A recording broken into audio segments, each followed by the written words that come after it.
लेने के देने पड़े। एक ब्राह्मण किसी मंदिर में रामायण की कथा करने जाया करता था। ब्राह्मण को कथा सुनाते हुए कई दिन हो गए, लेकिन एक भी आदमी वहां कथा सुनने नहीं आया। एक दिन ब्राह्मण देवता जब कथा पढ़कर वापस लौटे, तो राम की मूर्ति ने अपने पास खड़े हनुमान से पूछा, हे पवन पुत्र, ये बेचारा ब्राह्मण रोज यहाँ कथा करने आता है, लेकिन सुनने वाला कोई नहीं। भक्तों के न आने से ब्राह्मण देवता को रोज ही खाली हाथ लौटना पड़ता है। अब जिस दिन कथा समाप्त होगी, उस दिन ब्राह्मण को कुछ न कुछ मिलना जरूरी है। यदि उस दिन भी कुछ न मिला तो बेचारे को बड़ी निराशा होगी और हमारी भक्ति में उसका विश्वास नहीं रहेगा। हनुमान जी ने उत्तर दिया, भगवान, आप इस बात की चिंता न कीजिए। आपके भक्तों का मैं पूरा पूरा ध्यान रखता हूँ। ब्राह्मण देवता की दक्षिणा का इंतजाम कर लिया गया है। जिस दिन कथा समाप्त होगी, उस दिन 1000 रुपया दक्षिणा के रूप में उन्हें मिल जाएगा। राम और हनुमान में होने वाली इस बातचीत को एक कंजूस सेठ सुन रहा था। सुनकर खुशी से उछल पड़ा। दौड़ा दौड़ा सेठ ब्राह्मण के घर पहुंचा। सेठ को अपने घर आया देख ब्राह्मण को भी प्रसन्नता हुई। पूछा, कैसे दर्शन दिए, आपकी क्या सेवा करूं? सेठ बोला, महाराज जी, सेवा करने के लिए भगवान ने मुझे आपके चरणों में भेजा है। आपसे कुछ निवेदन करना चाहता हूँ।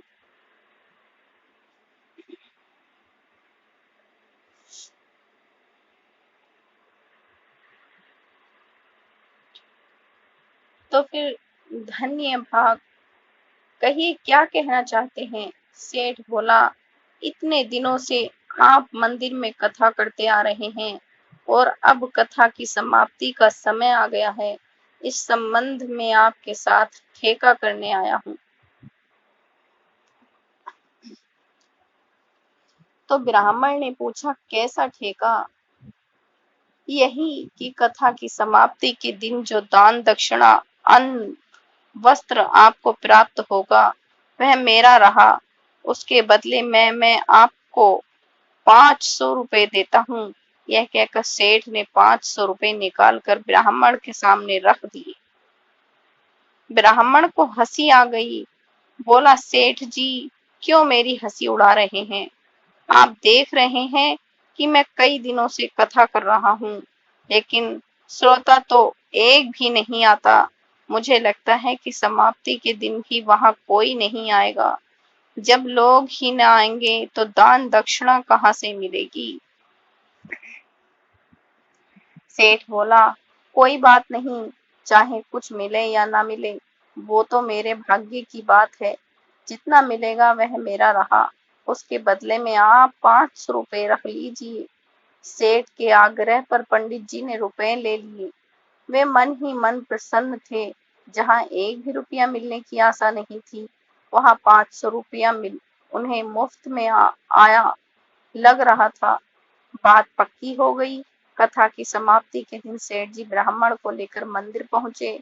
विधि विधान पूर्वक कथा आरंभ हुई। सेठ जी भक्ति भाव से कथा सुनते रहे। कथा की समाप्ति का आरती हुई, लेकिन रुपया न मिला। सेठ जी ने सोचा, शायद भक्ति भाव और पूजा में कमी रह गई है। ब्राह्मण से बोले कि एक बार फिर भगवान की स्तुति करें। ब्राह्मण ने श्रद्धा से दोबारा स्तुति की और अपने घर लौट आए। रुपयों के लोभ में सेठ जी देर तक वहीं बैठे रहे। काफी समय हो गया, रुपया न आया, तो हनुमान के आगे बार बार हाथ जोड़कर सिर झुकाने लगे। दोपहर हुई, फिर शाम हो गई। जब सेठ को रुपया मिलने की उम्मीद न रही, तो उसे क्रोध आ गया। उसने पास पहुंचकर जोर की एक लात हनुमान की मूर्ति पर दे मारी। नतीजा यह है कि लात के पड़ते ही सेठ जी की टांग वहीं फंस गई। तब तो लेने के देने पड़ गए। अपनी टांग छुड़ाने के लिए सेठ ने भरसक प्रयत्न किए, पूरा जोर लगा दिया, पर क्या मजाल की टांग टस से मस हो। सभी दांव पेच बेकार हो गए। टांग फंसी तो फंसी रह गई। अब क्या किया जाए? चारों तरफ से रात का अंधकार घिरने लगा। अंधेरा होने पर राम की मूर्ति से आवाज आती सुनाई दी। भगवान राम हनुमान से पूछते हैं, हे हनुमान जी, आज तो ब्राह्मण देवता कथा समाप्त कर चले ही गए, लेकिन हुआ क्या? कुछ दान दक्षिणा उन्हें प्राप्त हुई या खाली हाथ लौटना पड़ा? हनुमान की मूर्ति से उत्तर मिला, प्रभु, आपके भक्तों को खाली हाथ में नहीं जाने देता। ब्राह्मण देवता बहुत प्रसन्न है। कुछ दिन पहले 500 रुपया एडवांस में दिलवा दिया था और अभी 500 रुपया में टांग गिरवी रखी है। जब तक बाकी रकम नहीं मिलती, टांग नहीं छोड़ूंगा। सेठ ने सुना तो उसकी आंखें खुल गईं। लगा कि 500 रुपया दिए बिना टांग नहीं छूटेगी। रात भर वह अपनी एक टांग के बल खड़ा रहा।